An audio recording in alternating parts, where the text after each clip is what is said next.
Bonsoir à tous, bienvenue dans ce live destiné à notre communauté des réparateurs connectés. J'espère que vous êtes en forme. Vous nous suivez ce soir depuis ma chaîne YouTube, que je vais faire en rappel un petit peu ici. Chaîne YouTube sur laquelle je vous invite à aller vous abonner.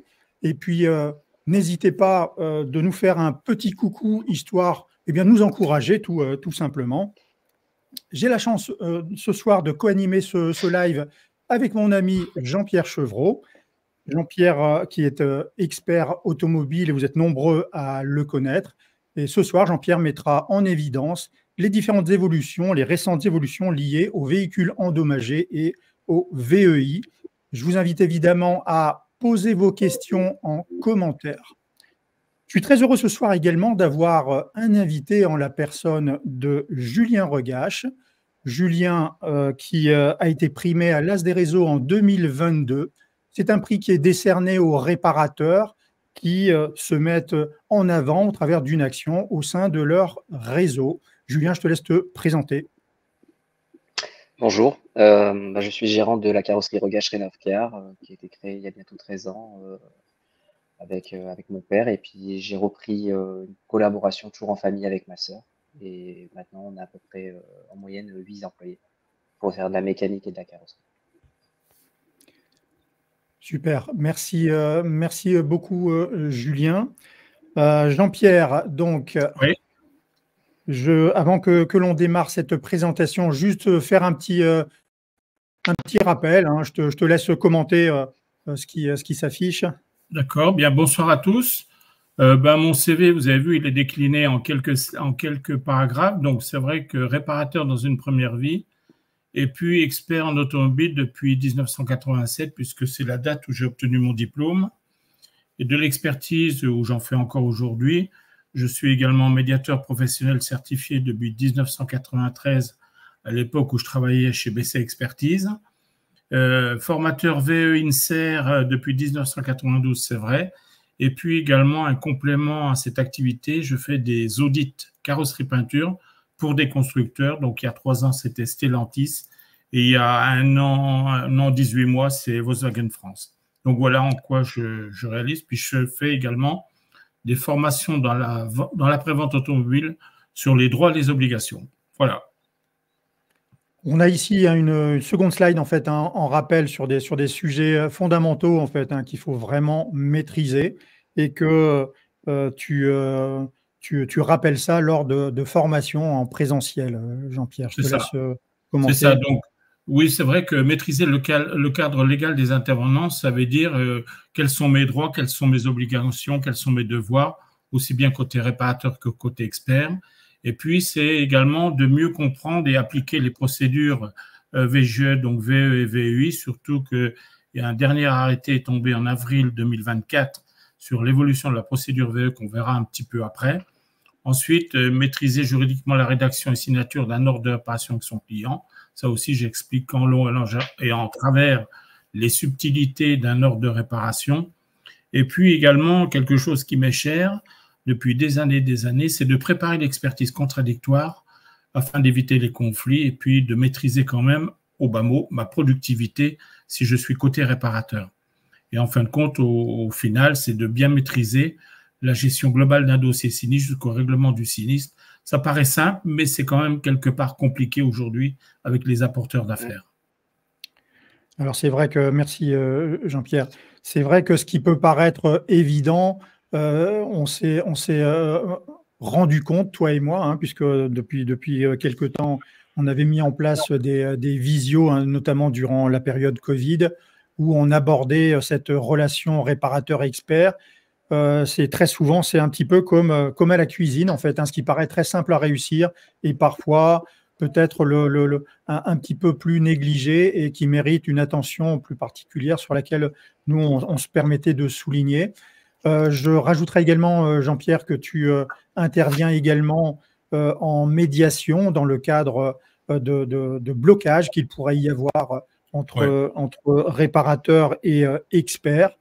Souvent, tu utilises le mot où tu n'es pas un magicien, en fait, mais qu'il y a très souvent dans l'analyse et on a fait à plusieurs reprises des analyses de dossiers, toi et moi, où d'un côté, j'avais mon regard de réparateur et toi, celui de l'expert. Eh bien, je trouvais ça très intéressant comme exercice. Et très souvent, des situations se débloquent, des situations totales de blocage, eh bien, liées également à ton expérience en tant que médiateur. Donc, j'apprécie beaucoup de travailler avec toi, mon cher Jean-Pierre.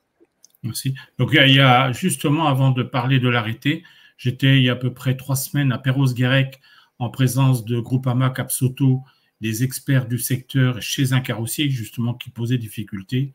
Et je repars le 18 novembre sur Clermont-Ferrand où là, on va rencontrer un dossier très, très épineux. C'est-à-dire qu'on a des malfaçons et des non-façons suite à une procédure VE. Donc ça, c'est un peu plus grave. Mais bon, là aussi, il y a blocage. Donc, on m'a demandé d'intervenir en tant que médiateur sous couvert d'un courtier de Marseille. Super, Jean-Pierre. Alors donc, on va aborder donc ce fameux arrêté qui s'est vu évoluer depuis le 24 avril.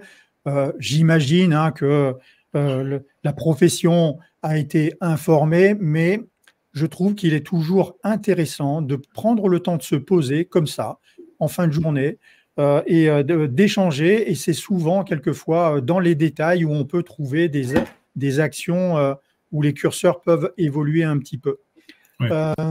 Je précise également que c'est volontairement, j'ai souhaité que la présentation, donc toutes les slides en fait, soient apparentes de manière à ce que, eh bien, avec la chaîne YouTube, ça donne la possibilité d'aller revoir un peu plus en détail si on le souhaitait. Nous, on va balayer ce soir, Jean-Pierre, les évolutions principales, mais dans tous les cas, celui qui pourra revisionner, il aura bien l'apparition de toutes les slides. Ouais. On y va? Alors, on y va. Donc, il faut reconnaître que la loi sur le VE date de 2004 et mise en application en juin 2009. Et depuis, ça n'avait jamais été retoiletté, etc., etc. Ce qui fait que, excusez-moi, ce qui fait que cet arrêté est tombé à point nommé parce que là, on introduit différentes choses de la nouvelle technologie des véhicules. Donc, de ce fait-là, c'est pas plus mal. Alors, effectivement, comme tu disais, Tsanko, que la profession a été alertée, oui, effectivement, surtout les 3 centres de formation experts, ça a été alerté et il fallait le faire au plus vite. Le gros problème qu'on rencontre, après, c'est la mise en musique côté informatique, télématique, où là, ça pose difficulté. Et là, ça viendra un peu plus tard, quasi en fin d'année. Mais bon, l'arrêté est sorti. Nous, c'est passé en formation VE expert, puisque nous, en 2024, on fait le programme 2025. Donc, au moins, les gens sont déjà informés. Donc, qu'est-ce qui se passe dans cette nouvelle arrêté? Alors, public concerné, effectivement, j'ai mis ça. Pourquoi? Parce qu'on est quasi les 5 familles concernées par cet arrêté de procédure VE ou VEI, les experts, assureurs, réparateurs, les centres de véhicules hors d'usage et bien naturellement les usagers de la route, effectivement. Donc, on est toujours sous couvert des articles L327 à 327-6. Et puis, il y a 3 annexes pour les critères de dangerosité et de réparabilité technique, puisque là aussi, ça fait appel au VEI et il y a eu des modifications importantes. Alors, 3 annexes pour cet arrêté-là, les critères de dangerosité et de réparabilité technique. Là aussi, ça se durcit un peu pour nous, les experts, conditions d'examen initial et les déficiences. Et puis, la méthodologie de l'expertise pour les véhicules endommagés. On voit qu'au fur et à mesure, alors ça fait suite aux différentes affaires de malversation, mais on voit bien quand même qu'entre ça et les nouvelles technologies, ça se durcit quand même. Ce qui est pas plus mal. Qu'est-ce que tu précises ce que tu viens de dire, en fait, les malversations, qu'est-ce que tu veux? C'est-à-dire qu'il y a déjà quelques années, il y a eu des malversations côté réparateur, côté expert sur des véhicules qui avaient mal été réparés, qui ont été revendus. Enfin bref, c'est tout un réseau qui a été mis en évidence et que de ce fait-là, il a fallu rattraper des malversations. C'est pour ça que ça se durcit au travers également du volume de dossiers déposés par an pour un expert lambda. C'est vrai que je partageais ce matin, en fait, sur notre groupe Facebook, les réparateurs connectés, cet article que j'avais vu sur LinkedIn et qui souligne la problématique qui est aujourd'hui constatée, c'est-à-dire que dans tous les véhicules qui sont soit économiquement, soit techniquement irréparables, eh bien, il y a 50%, donc ce qui est racheté par l'assureur, puis ensuite par l'épaviste, il y a quasiment 50% en fait, qui est revendu à l'étranger, réparé dans des bien liés forcément à une main-d'œuvre qui est moins chère et des réglementations qui sont plus souples. Et plus souple, ça ne veut pas dire mieux, en fait. Hein. C'est surtout, il y a une question de réparation dans les règles de l'art. Et aujourd'hui, ça pose une véritable problématique dans un pays comme la France où l'aspect sécuritaire est quand même extrêmement verrouillé, hein, d'où notre sujet de ce soir. Et on se retrouve avec des véhicules qui ont passé une fois la frontière, qui la repassent une seconde fois, qui peuvent revenir en France avec des conditions de réparation et sans quasiment possibilité de tracer en fait, hein, ce qui s'est passé dans la qualité de la réparation. Eh bien, l'accent est mis en fait, hein, sur ce point. Et puis, ben, il y a des choses qui vont évoluer parce qu'au-delà de cette surenchère qui est en train de se faire, hein, là, on ne pointe absolument pas l'épaviste, on est bien d'accord qu'il a un schéma économique également à faire vivre son entreprise. Tous les métiers sont concernés aujourd'hui par les contraintes et les mises aux normes. Eh bien, ils ont un parc qu'ils vont, eux, faire soit en pièces de réemploi, en démontage pièces de réemploi, soit en véhicules vendus en l'état. Eh bien, ça pose cette problématique de surenchère, en fait, hein, qui est constatée. Et donc, au-delà de ça, eh bien, moi, j'aurais tendance à dire que c'est surtout, quand on regarde nous, côté réparateur, le côté sécuritaire, en fait, hein, qui est important, et qu'on ne peut pas tracer aujourd'hui. Donc voilà, c'était la petite parenthèse. Alors, j'ai remis un petit peu les différents critères d'irréparabilité. Alors, il y en a qui ont évolué, il y en a qui n'ont pas évolué, donc je vais passer relativement rapidement. Je vais faire juste un focus. Véhicule complètement brûlé, rien de changé. Donc, compartiment moteur habitaction détruit, ça devient économiquement irréparable. Ce qui a par contre a évolué, mais de part et d'autre, il y avait un différent, c'est les véhicules complètement immergés. Donc, véhicules dont les systèmes de commande et des éléments périphériques de fonctionnement des dispositifs de sécurité des personnes ont été immergés aux véhicules dans les batteries. La notion au-dessus, alors au départ, il y a des années en arrière, la notion était au-dessus du tableau de bord. Aujourd'hui, alors nous, profession expert, il y a longtemps qu'on avait modifié ça, mais les pouvoirs publics au niveau du ministère, ça n'avait pas été mis à jour. Donc maintenant, ce sont les éléments au niveau du plancher qui sont concernés. Donc tout ce qui est en deçà du tableau de bord, ça a disparu du thème. Puisqu'on a quasi ras le plancher, on a des boîtiers, on a des choses comme ça, ce qui fait qu'aujourd'hui, avec les inondations, parce qu'on a vu à la télé, parce que là c'est largement terrible, mais bon. Oui, tout à fait. Très bien. Alors, aussi, quelque chose qui a évolué, là, on voit les organes de commande. Alors, on fait appel tout ce qui est également au boîtier électronique, etc. Tout ce qui touche également, vous voyez, tout ce qui est piloté aussi bien par la liaison au sol, par les éléments de suspension. Donc, c'est les organes de commande, ça ne l'était pas avant. Et également, il y a une petite modification aussi, leur périphérique de freinage. Ça aussi, le terme freinage n'était pas indiqué auparavant. Donc, c'est des petits points de détail, mais on voit bien que c'est ajusté en fonction de la nouvelle technologie des véhicules, puisque les ADAS évoluent également, donc on voit bien ce qu'il fallait faire aussi. Donc là, on est dans la procédure VU, techniquement irréparable. Okay, fixation des CRS. Donc là aussi, c'est ce qu'on voit arriver. Les gousses inconvenables, prétentionneurs, ceintures, etc. On a rajouté maintenant les systèmes d'aide à la conduite. Donc, autrement dit, ADAS, maintenant, font partie de ces critères. Et puis après, alors on en avait longuement parlé aussi. Vous savez que les extincteurs, aujourd'hui, la poudre, elle attaque vraiment. Et ce qui fait que là aussi, si jamais on ne nettoie pas tout de suite, avec une poudre d'extincteur, c'est mort. Donc, autrement dit, ça devient techniquement irréparable. Donc, surtout celles qui oui, Julien. Surtout pour celles qui sont pour les feux en fait au niveau informatique, les extincteurs c'est des poudres spéciales et celles-là c'est les pires parce que ça fait rouiller les blocs, ça attaque et ça fait rouiller les blocs moteurs et les calculateurs, c'est la voiture elle est morte. Ouais. Même si on nettoie rapidement, a priori, c'est mort. Ouais. Voilà. Ces extincteurs-là, en plus, ils le savent, ceux qui font ça, et ils font exprès de prendre cela. C'est une catastrophe. Bien sûr. Donc, pour qu'on soit tous bien en phase, hein, ceux qui revisionneront un petit peu ce live, ça change quoi pratico-pratique, en fait, hein, entre avant cette évolution d'arrêté et aujourd'hui? C'est-à-dire, on prend quelque chose de clair, les systèmes d'aide à la conduite. Auparavant, quand c'était touché, on ne pouvait pas le mettre en critère, que là, aujourd'hui, ça a introduit le critère aussi bien en VUI qu'en VE. Donc, c'est ça l'avantage, c'est qu'à un moment donné, si j'ai un problème sur un ADAS quelconque, je pourrais la mettre en procédure VE au même titre qu'un airbag, au même titre qu'un prétentionneur, au même titre qu'un longeron, etc. D'accord. Okay, on voit qu'on élargit le champ justement pour pouvoir calquer au mieux par rapport aux nouvelles technologies. Et là aussi, on le voit ici, c'est aussi intéressant de voir des choses. Auparavant, on n'avait pas affaissement du pavillon et de ses montants, et écrasement excessif ou découpe d'un pied de caisse lors d'une désincarcération. On n'avait pas non plus écrasement des traverses de structures soudées ou déformation excessive des longerons. Et puis, quelque chose ici qui est apparu, qui est en lien avec la poudre, la corrosion chimique du réseau électrique, électronique du véhicule, poudre d'extincteur acide, etc. Et puis, absence de matière sur les berceaux en aluminium. Là aussi, c'est des ajouts importants concernant la structure du véhicule. Ok, merci Jean-Pierre.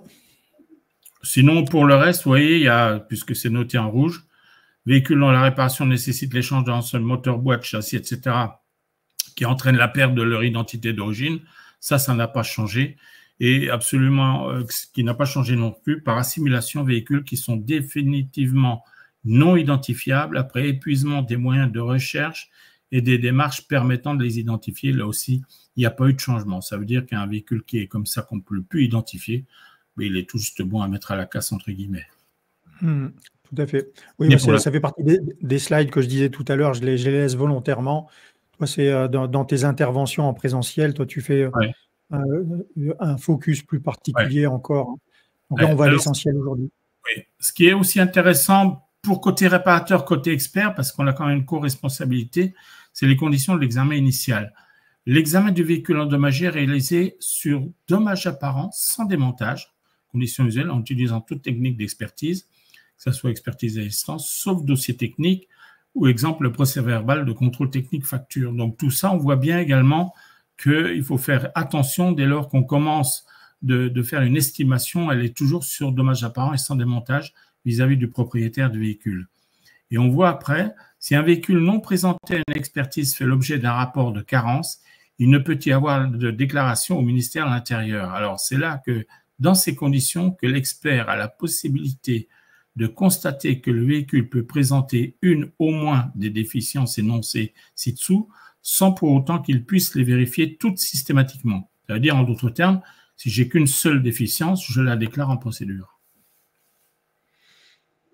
Donc ça veut dire que… C'est mon côté expert, là. Ouais, mais mécaniquement, il va y avoir de plus en plus de véhicules qui pourront être mis dans cette procédure, en fait, VE.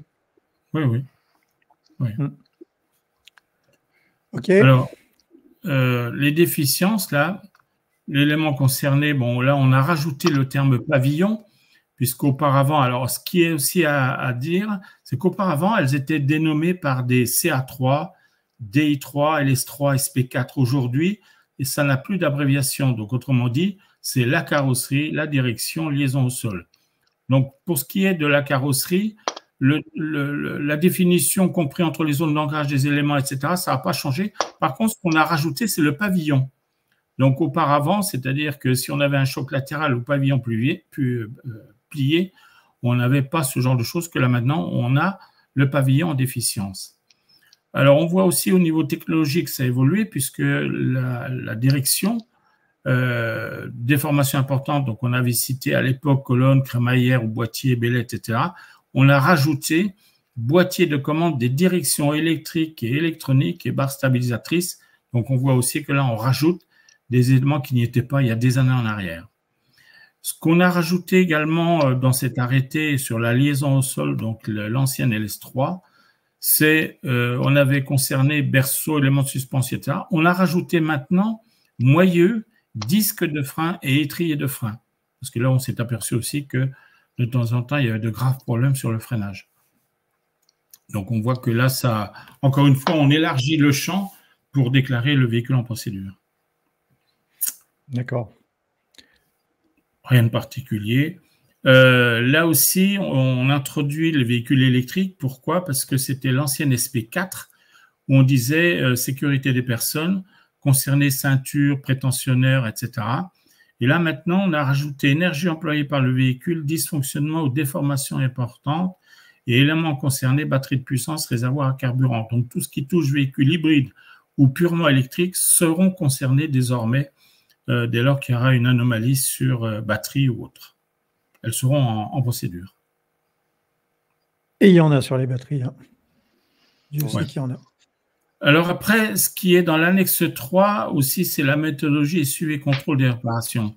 Je fais juste une parenthèse. J'étais la semaine dernière dans 2 villes, à Lille et à Strasbourg, où j'animais des formations avec des chefs d'atelier, des chefs d'équipe de concession.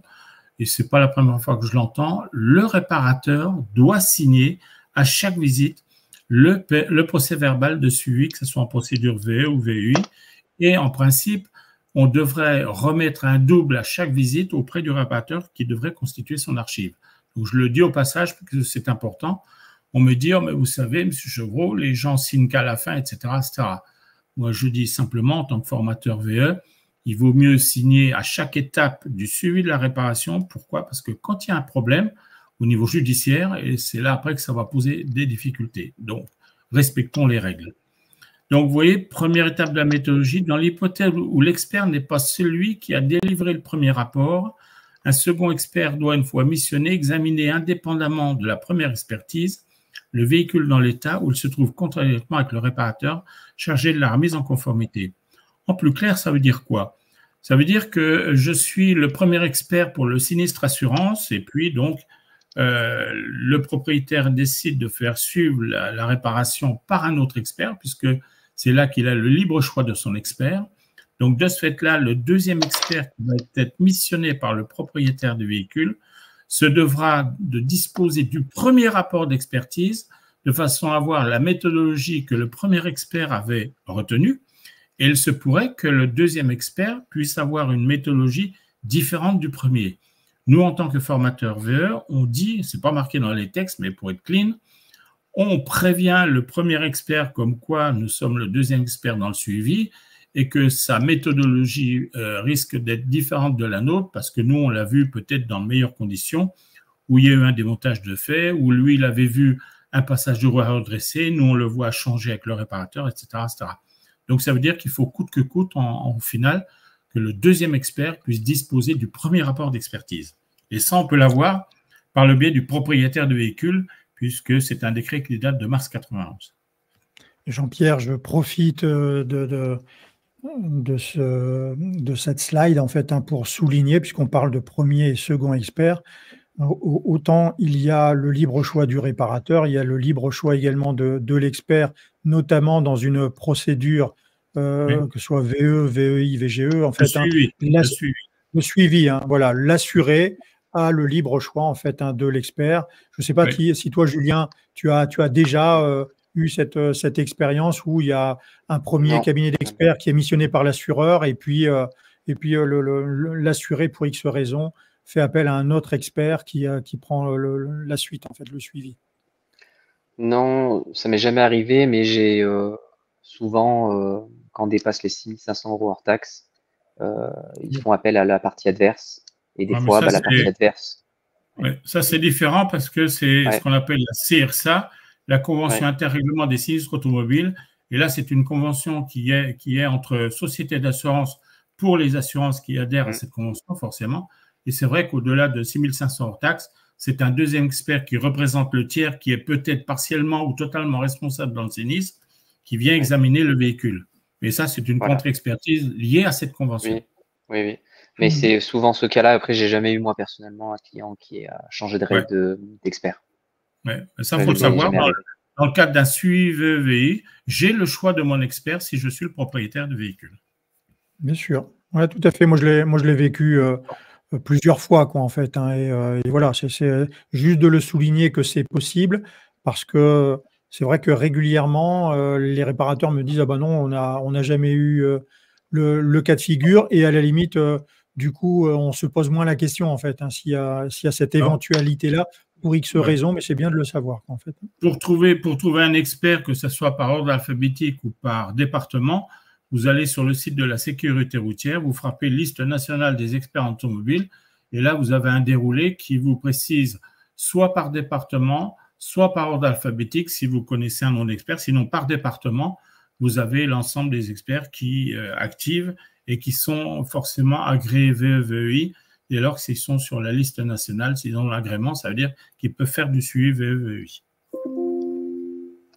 Tout à fait. J'ai passé la slide, Jean-Pierre, tu peux y aller. Oui, ce qui est intéressant aussi, pourquoi c'est surligné jaune, s'assurer que le professionnel de l'automobile en charge des réparations est bien inscrit en tant que professionnel de l'automobile au registre du commerce ou au répertoire des métiers et qui dispose de l'équipement nécessaire. Pourquoi c'est marqué? Parce qu'on joue la prudence dès lors qu'on arrive sur des réparateurs qui sont peut-être en auto-entrepreneurs ou des gens qui n'ont pas forcément pignon sur rue, etc., etc. Prudence là-dessus. Et pourquoi, quand on dit qu'ils disposent de l'équipement nécessaire, si on ne sait pas trop, il y a la norme AFNOR X50-845 qui est un peu obsolète parce qu'elle date de 2011 et elle n'a jamais été remise à jour, mais qui donne un fond justement tant sur le personnel que sur l'équipement. Donc, ça permet de voir un peu où on met les pieds. Donc, c'est pour ça il faut faire attention, et ça, c'est du rôle d'expert, de s'assurer, j'allais dire, que le professionnel est bien un professionnel inscrit, etc., etc. Et donc, il vérifie que le professionnel de la réparation automobile est en possession d'un ordre de réparation signé. Effectivement, même si l'ordre de réparation n'est pas obligatoire en France, on est dans les contrats de louage, donc il est essentiel de faire signer un ordre de réparation. Je dirais même que dans ce cas d'espèce, il y a les réparations suite au sinistre, donc ça ferait un OR, et des travaux qui sont à charge du propriétaire vis-à-vis de la sécurité, ça serait un deuxième OR, donc 2 factures. Bon, en informatique, on peut faire de l'arborescence, mais dans le principe absolu, on pourrait avoir 2 OR qui seraient avec 2 factures liées. Alors, c'est vrai que c'est un sujet, voilà, ça paraît tellement évident et il m'arrive encore aujourd'hui, hein, de constater, on va dire même plutôt régulièrement, des ordres de réparation qui ne sont pas remplis comme il le faudrait. Il y a une méthodologie en fait pour ça, et ça fait partie, ben justement, hein, toi dans la formation que tu fais, tu le rappelles également, mais ça pourra faire l'objet également d'un live qu'on pourra se faire ultérieurement. Et c'est vrai que c'est important parce que à partir du moment où il y a quelque chose qui va se compliquer un petit peu, plus on aura verrouillé en fait cet aspect ordre réparation. Le véhicule de remplacement, enfin en tout cas là où commence la prestation, là où elle se termine, et le devis, etc. Tout ça fait que on a tendance par moment à négliger un petit peu, et puis ben, quand ça coince, c'est une des premières choses en fait qu'on demande lorsqu'il y a un contentieux comme ça, et on se rend compte que ben, le dossier ne va pas être défendable à cause de ça. Tu es bien placé pour en parler, Jean-Pierre. Et ce document OR est important d'en avoir un double. Alors forcément, le réparateur, s'il l'a fait signer, c'est qu'il a forcément un double, mais également que l'expert puisse avoir un double de façon à constituer également dans son archive. Pourquoi? Parce que si jamais il y a une enquête ultérieure sur un plan judiciaire ou par rapport à la CNEA, qui est la Commission nationale des experts en automobile, eh bien les gens qui sont missionnés là-dessus fouillent un maximum d'éléments, donc recherchent forcément l'OR, ou encore une fois, la lettre de mission que peut avoir l'expert vis-à-vis du propriétaire du véhicule. C'est très important. Et il y a un article du Code civil qui dit travaux non commandés, travaux non facturés, donc prudence. Oui. Deuxième étape, la méthodologie. Oui, l'expert effectue le suivi. Il doit examiner le véhicule en l'état où il se trouve, valider la méthodologie de réparation, l'estimation des freins, etc. L'expert n'est pas limité dans le nombre de ses visites. Donc, c'est lui qui décide s'il doit faire 3-4 visites pendant les travaux ou 2 visites après les travaux, choses comme ça. Donc, si après accord du propriétaire de l'expert, des pièces de remploi sont utilisées en lieu et place des pièces neuves. Donc là, on introduit la PIEC, pièce issue de l'économie circulaire, prévue par le premier rapport pour la réparation du véhicule. L'expert définit une nouvelle méthodologie de remise en conformité, prenant en compte l'utilisation de ces pièces issues de l'économie circulaire et évalue contradictoirement avec le réparateur le montant des travaux effectués sur le véhicule. Au passage, je rappelle que la PIEC, le prix des PIEC, donc qui comprennent la PRE, la PQE, pièces échange, etc., sont libres comme la pièce neuve. Donc, ça veut dire qu'on a toujours dit dans les chartes ou les accords professionnels que la PIEC était un acte dévolu au réparateur. L'expert ne peut pas imposer un prix de pièce. Il ne peut vérifier que le phénomène de concurrence, puisque l'avis de la DGCRF de 98 confirme bien que l'expert est un régulateur économique de marché. Mais je ne peux pas dire à un réparateur, voilà, ces pièces, c'est tel prix, etc., etc. Non, c'est un acte dévolu au réparateur. J'insiste, parce que quand je fais des formations, on me raconte souvent que ce n'est pas tout à fait ça sur le terrain.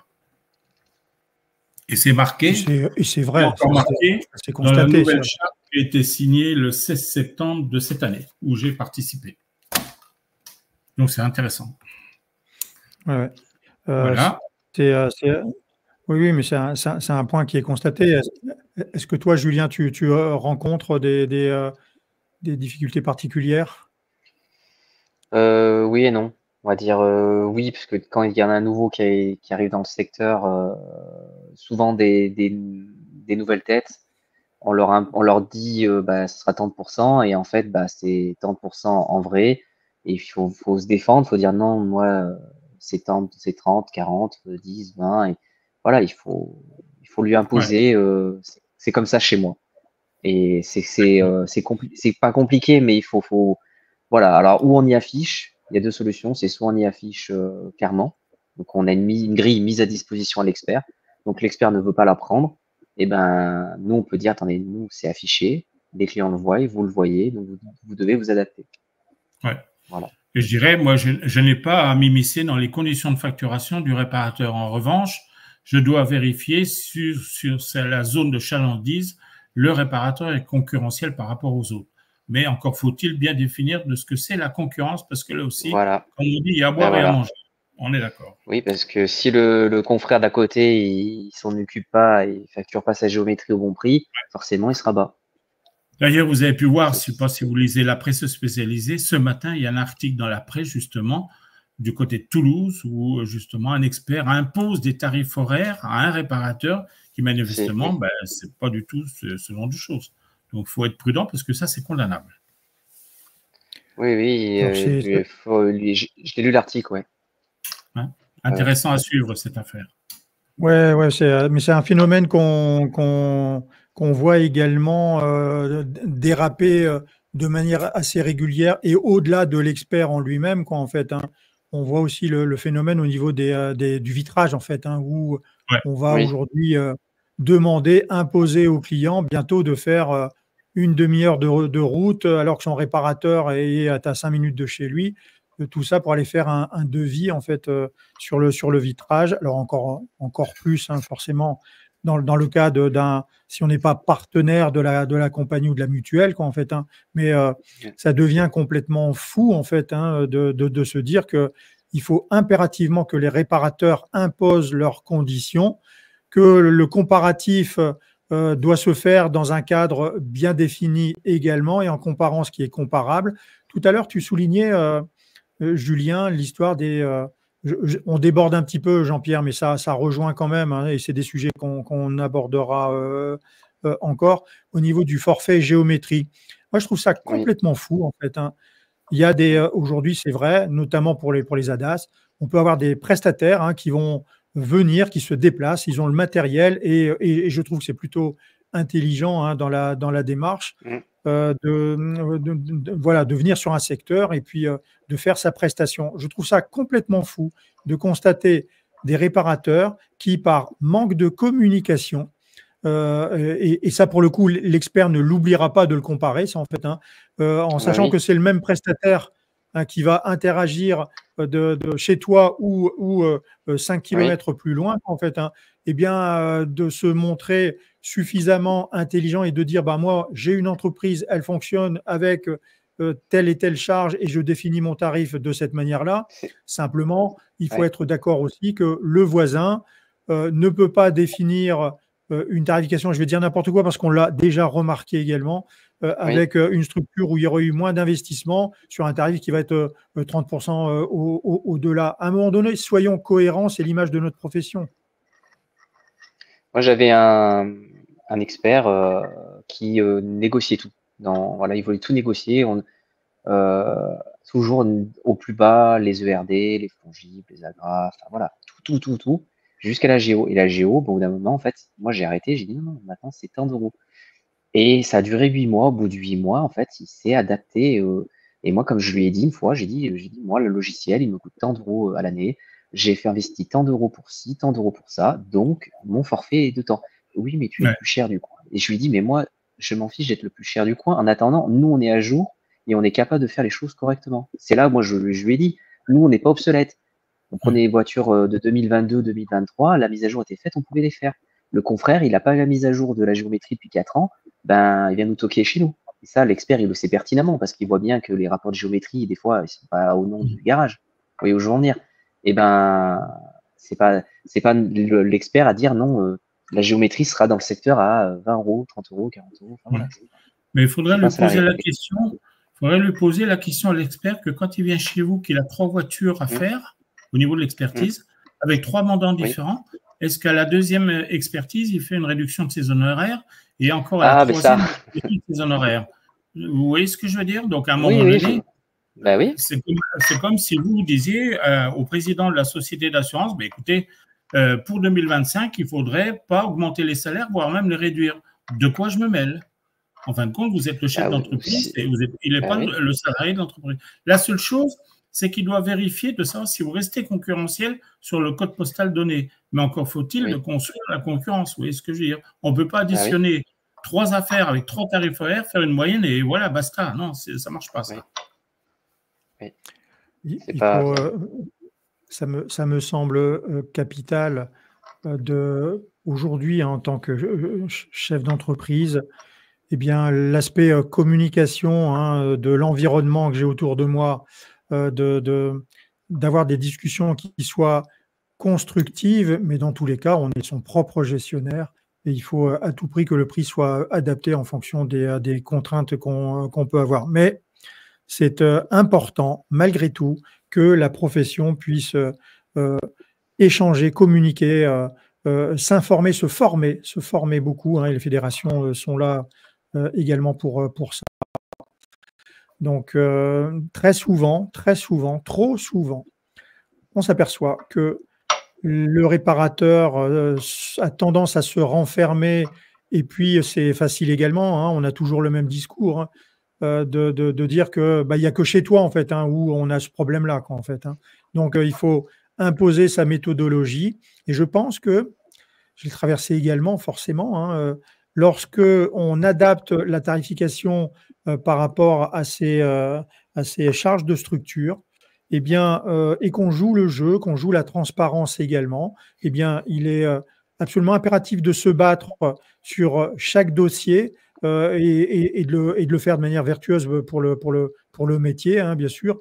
On a une équipe des techniciens qui sont formés, qui sont compétents. Eh bien, nous, de notre côté, en tant que dirigeants, c'est important également de bien maîtriser ses droits et devoirs dans la préparation de l'expertise contradictoire et dans la négociation, en fait. C'est souvent un tout.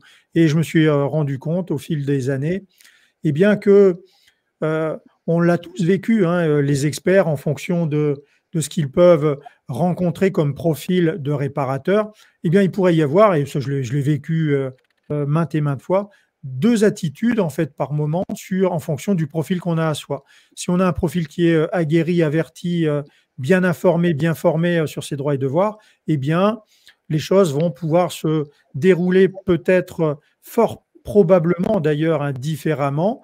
Et puis, on va se rendre compte que c'est, comme par hasard, souvent chez ces mêmes réparateurs où il y aura peu de situations de blocage, en fait, parce qu'on s'est posé les bonnes questions dans l'établissement de nos tarifications, dans la mise en application de telle ou telle méthodologie, en accord effectivement avec l'expert, mais on a également notre devoir, hein, de défendre les dossiers, parce qu'il y a le client final qui est au bout et qui, lui, paye une cotisation, et son véhicule doit reprendre la route tout aussi bien. Toi, Jean-Pierre, tu parles souvent, hein, au niveau des obligations, en fait, hein, du réparateur, hein. Ressouligne ce que tu aimes mettre en avant. Au niveau des obligations du réparateur, c'est déjà, enfin, il y en a deux avant, mais la plupart, quand on commence à rentrer dans le dur, c'est l'obligation de moyens, sous-entendu, au niveau main-d'œuvre et au niveau fourniture, qui nous amène après à ce qu'on connaît tous, c'est une obligation de résultat, mais auparavant, il y a aussi à négocier un délai, c'est ce qu'on appelle l'obligation de diligence. Et la dernière, c'est l'obligation de délivrance, sous-entendu, on fait intervenir la sécurité. Il faut que la facture soit soldée par le biais du propriétaire, et il faut que la réparation soit garantie, non pas à vie, mais garantie quand même avant tout ce qui touche aux pièces d'usure. Donc, on peut pas, si je prends un exemple très concret de ce que j'entends dans les 4 coins de France en disant peinture du pare-choc, c'est 2 heures, je ne vois pas comment aujourd'hui, avec le type de pare-choc qu'on peut avoir sur un bon nombre de véhicules qui sont très enveloppements, comment on peut parler de 2 heures de peinture. Oui, c'est obsolète. Oui, c'est obsolète, on a oublié aussi la prise en charge peinture, qui est l'acte technique du peintre pour pouvoir monter sa teinte, faire l'éprouvettes, etc., etc. Et ça, c'est 1 heure de main-d'œuvre, c'est 1 heure d'ingrédient peinture. Aujourd'hui, on globalise des temps, et puis après, le réparateur, excusez-moi du terme, mais démerde-toi. C'est un peu ça. Oui, c'est ça. C'est ça, c'est exactement Donc, ça. La notion d'être informé, formé, de bien, on fera, Jean-Pierre, dans les mois à venir, ou au prochain live, en fait, hein, on a fixé un prochain live le 28 novembre, on pourra remettre sur table également l'évolution de la charte, hein, qui est la charte dans la relation réparateur-expert, qui a évolué également. On pourra remettre ça sur la table, hein. Il y a forcément des choses intéressantes et des échanges à avoir sur le sujet. Entre autres, les raccords de peinture. Il a aussi, pour certains, sont vus d'avion.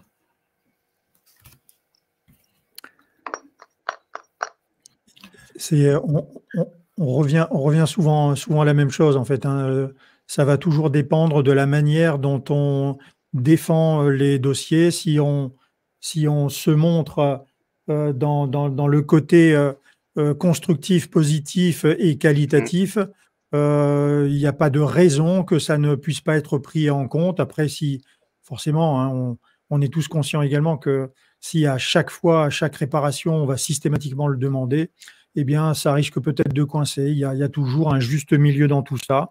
Mais nos techniciens, hein, savent très bien que telle ou telle teinte va être très compliquée, et qu'il va falloir s'adapter, anticiper peut-être la problématique dans la méthodologie. Si ça c'est bien expliqué, ça ne doit pas poser de blocage. Maintenant, ça nécessite des discussions. Mais les fabricants de peinture précisent bien que ce n'est pas toutes les peintures qui méritent un raccord peinture. C'est certaines teintes, et si on ne fait pas les peintures à effet, si on ne raccorde pas, on est mort au niveau du résultat. Oui, tout à fait.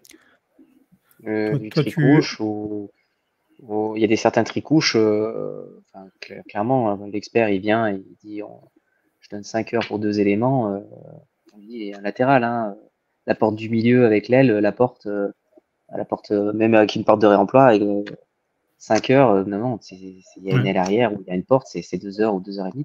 Et puis, ta peinture, elle n'est pas bonne, t'es pas bon. Oui, c'est ça. C'est le discours qui n'est pas bon.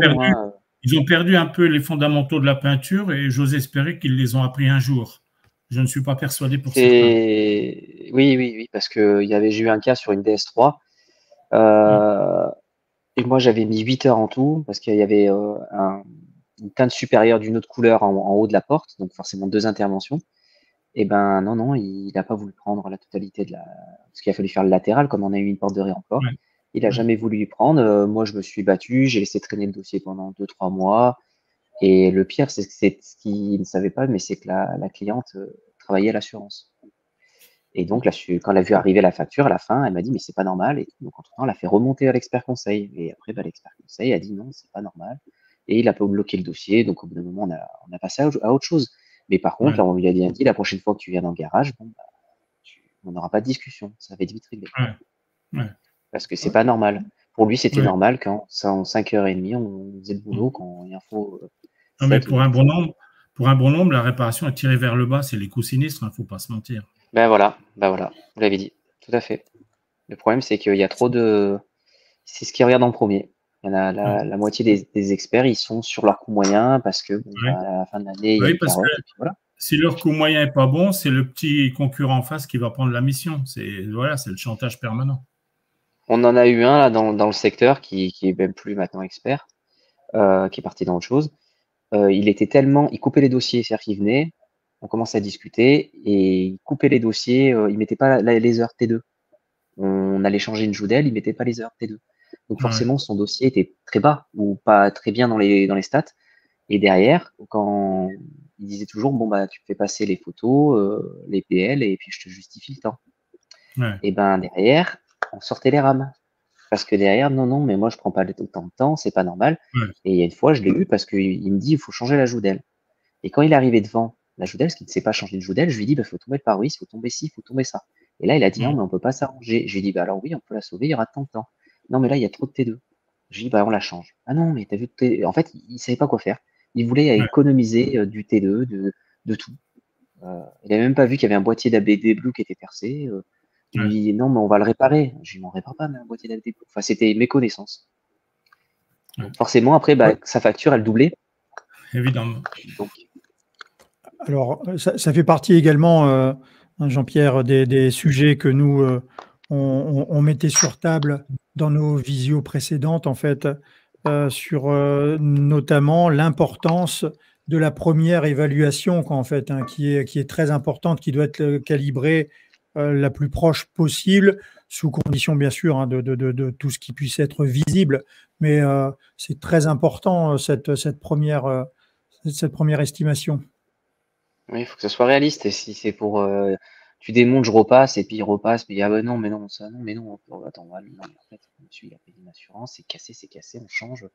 Enfin, voilà, c'était tout le temps comme ça. C'était limite du bricolage. Des fois, c'était limite. Après, il y en avait qu'un.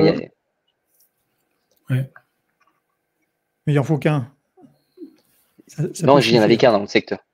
Oui, après, on travaille quand même avec des gens. Faut pas dire que tous les experts sont comme ça. Non, on travaille dans le secteur. Enfin, moi, dans mon secteur, quand même, globalement, ça se passe très bien. Parce qu'ils sont quand même. Oui. Heureusement. Oui. Ça fait écho à ce que je disais tout à l'heure. Si je pense que chacun s'adapte en fonction du profil qu'il a face à soi. On l'a tous constaté, tous. L'attitude peut être très différente chez le confrère d'à côté qui va être moins informé, moins communicant, peut-être moins structuré sur la présentation des forfaits, etc. Ça, c'est un sujet dont on discute également très, très souvent. On en reparlera de la tarification. On arrive ici en fin d'année.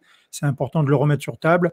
Mais au niveau des forfaits, de savoir bien les calibrer, de tout prendre en compte, il y a du sujet en fait là-dessus. Et c'est également au travers de ces petits curseurs qu'on va faire évoluer à la fin de l'année, c'est quelque chose qui est très appréciable et surtout qui est dû. C'est un dû. Jean-Pierre, je te laisse cette slide-là. C'est bon, on l'a fait celle-là. Alors je passe. Voilà, c'est là. Okay. Une nouvelle méthode prenant en compte l'utilisation des pieds, évalue le montant des travaux effectués sur le véhicule contradictoirement avec le réparateur. Et il s'assure également de la traçabilité pièces. Ça veut dire que quelque part, vis-à-vis du réparateur, il faut que le réparateur puisse nous montrer, voire même nous photocopier ses bons d'achat de PIEC de façon à avoir la traçabilité en cas de problème ultérieur. Donc ça, c'est impératif et c'est encore repris dans la nouvelle charte du mois du 16 septembre. D'accord. Donc, impératif. Là, tu soulignes que le réparateur, au-delà d'archiver en fait tous ces factures, bons de livraison, etc., il doit être en mesure de fournir à l'expert, en fait, c'est ça, c'est ce que tu dis. C'est impératif, l'expert doit lui demander, il doit les fournir. Après, on est en 2024, il y a quand même une chose qui est quand même bien, il ne faut pas se mentir, c'est que les experts maintenant ont quand même tous des sites, on dépose tout simplement. Après, voilà, il faut que le réparateur il prenne conscience que, enfin, moi, c'est ce que je fais personnellement. Je balance mes BL, moi, j'ai rien à cacher, donc je balance mes BL et puis c'est réglé. Au moins, il n'y a pas de photo, BL, il n'y a pas de discussion. C'est tout. Et puis, c'est un gain de temps. Hein. Faut pas, d'un moment. C'est valable aussi bien sur VE que VUI. Hein. Les pieds qu'il faut, les bordereaux d'achat. Oui, tout à fait. Oui, dans ces procédures-là, quoi, en fait. Hein. On est d'accord. Ouais. OK. C'est bon. Donc ça, c'est bon. Et puis, si jamais il y a des compléments à faire, si une pièce neuve de qualité équivalente aux pièces issues de l'essai a été utilisée, etc., dans cette hypothèse, l'expert doit avoir le montant des travaux. Donc, l'expert motive ces modifications dans le rapport de conformité et les consigne dans le procès-verbal de suivi. Ça veut dire que ça dénote quand même que l'expertise, c'est vraiment très, très proche, très, très près. Ça veut dire que tout élément, parce que on le voit bien, dès lors qu'il y a des procédures qui sont engagées à l'encontre d'un expert ou d'un réparateur, on voit bien les décisions qui sont délivrées sur la CNEA, ils vont dans les moindres détails. Donc, ça veut dire que quelque part, la moindre bricole, ils vont aller la chercher. Et donc, on a rappelé en formation V aux experts qu'il faudrait faire ça, ça, ça et ça. Maintenant, dans la vie de tous les jours, dans la vie courante, on voit bien qu'il y a quelques écarts, mais chacun prend ses responsabilités. Tout à fait. Et puis là, après, aussi, dans les contrôles… Je suis allé trop loin, excuse-moi. Ouais. La méthodologie des coûts des éléments de la mise en place. Oui, c'est ça. Ça veut dire que quelque part, définir la méthode et la nature des opérations de contrôle et des éléments de sécurité autres que sont endommagés par le sinistre. Ça veut dire que si le véhicule a un problème sur le freinage qui n'a pas de relation avec le sinistre proprement dit, eh bien, d'une part, il faut qu'il avertisse le propriétaire au titre du 326.4 du Code de la route, d'une part, et il faudra qu'il chiffre son montant de réparation parce que ça sera hors sinistre, mais ça sera pour la mise en sécurité du véhicule. Donc, ce qui veut dire que quelque part, toute cette mise en conformité est liée à ces évolutions de réparation. Impératif aussi. Et oui, il communique sans délai ses éléments propriétaires. Donc, ça, c'est valable pour l'expert, mais c'est aussi valable pour le réparateur, puisque le réparateur, il a dans sa deuxième obligation, c'est l'obligation de conseil et d'information. Il doit également le prévenir. Okay. Et puis, la visite en cours de travaux, l'expert fait une visite de suivi. Il faut procéder à tous les démontages nécessaires au contrôle des mesures statiques et dynamiques, des éléments de sécurité. Si des opérations de restructuration sont prévues, cette visite doit avoir lieu avant toute application de produits de protection. Selon la nature des réparations, la première et la deuxième visite peuvent en faire qu'une, sauf si des opérations de contrôle sont nécessaires. Donc, ça veut dire que quelque part, ça n'a pas forcément lieu. On a toujours dit qu'en visite de suivi, dès lors qu'on a des opérations de restructuration, on doit voir l'état de la soudure, l'état des points de soudure, etc., avant l'application de tous les éléments de protection de mastic. Bon, ça, c'est pas nouveau. Oui, oui, tout à fait. Ça, on l'a surligné, mais c'était histoire de le remettre. Et donc, il doit s'assurer de la qualité globale de la réparation, comme le réparateur d'ailleurs, vérifier que les résultats des contrôles qu'il a demandés, notamment et à minima les contrôles portant sur les mesures de ripage, de suspension et de freinage sont bien conformes aux spécifications du constructeur, et contrôler le comportement dynamique du véhicule en procédant à un essai. Alors, l'essai, ça a toujours été un vieux serpent de mer, parce qu'il y a des experts qui n'essayent pas les voitures, des experts qui essayent les voitures, et des experts qui essayent les voitures sans la présence d'un chef d'atelier, chef d'équipe, du patron du garage, etc., etc.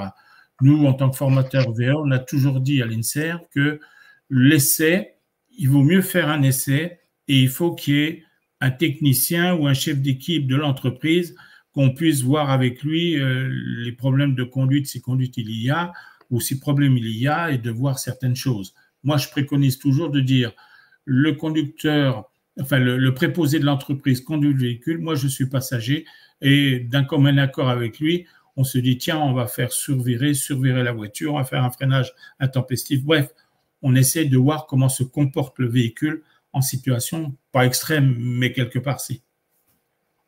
C'est mieux de l'essayer avec le bien sûr, et dans le cadre de l'essai. Et le W-garage, bien sûr. Oui. Et puis, bon, c'est consigné dans le procès-verbal de suivi, puisque colonne de droite, il y a les passages des experts et puis il y a la signature du réparateur, donc des personnes présentes.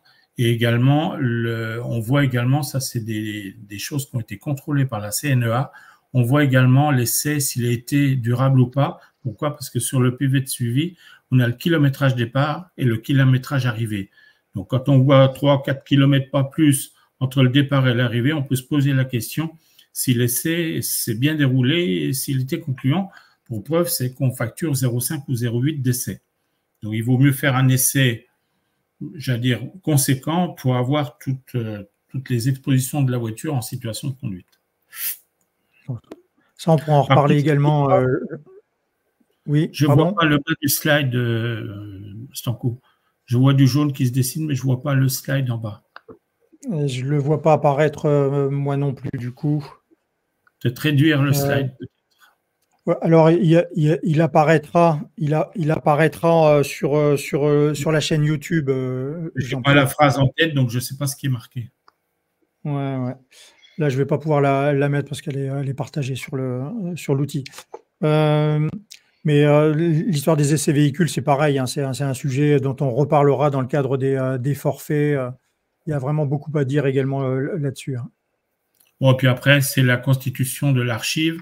On doit tout avoir dedans, les photos, les lettres de mission, les rapports, les bordereaux de pièces, etc.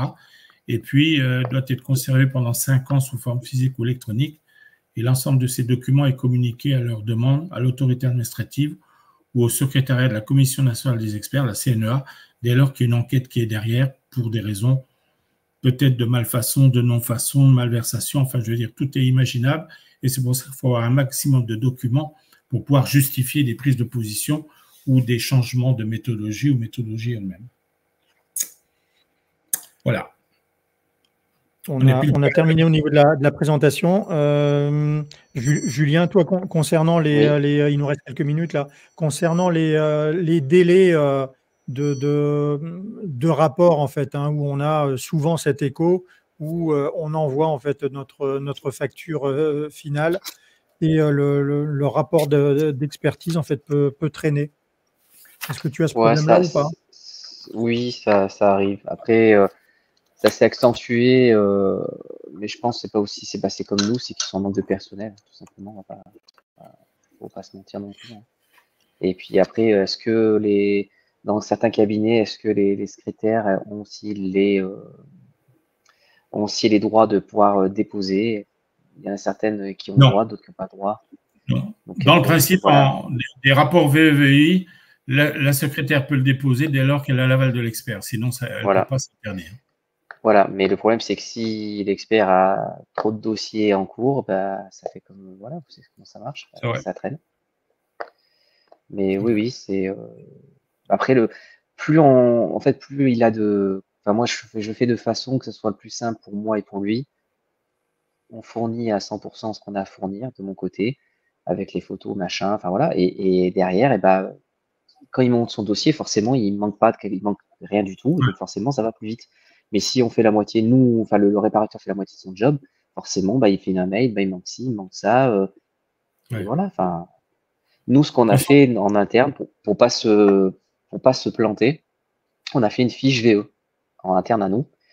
Du moment que la voiture, elle rentre, on fait un diagnostic, avec la balise pour voir ce qui ressort, s'il y a du jus, bien sûr. Hein. On le met dedans, donc on sait tout de suite ce qu'elle a la voiture comme problème. L'expert nous demande une géométrie, on met la géométrie dedans et on avance. Et on avance petit à petit donc le dossier. Tant qu'il n'y a pas, par exemple, le contrôle volontaire, on ne peut pas déclencher de l'appel de l'expert pour dire vous pouvez venir la voir. Et vous voyez, en fait, chaque document a son importance pour qu'à la fin, quand l'expert vient, il y a tous les documents. C'est aussi simple que ça. Bien sûr, et ça, ça fait partie de l'organisation également, Voilà. hein, c'est-à-dire qu'on rendra le quotidien plus efficient également, et tout ça passe par des procédures, et l'expert sait très bien à ce moment-là, hein, qui il a face à lui, quoi, en fait, hein. On arrive au bout de cette Oui, présentation. Jean-Pierre, je te remercie, hein, pour je t'en prie. cette mise en avant. La prochaine aura lieu le jeudi 28 novembre, hein, donc ça je le communiquerai également.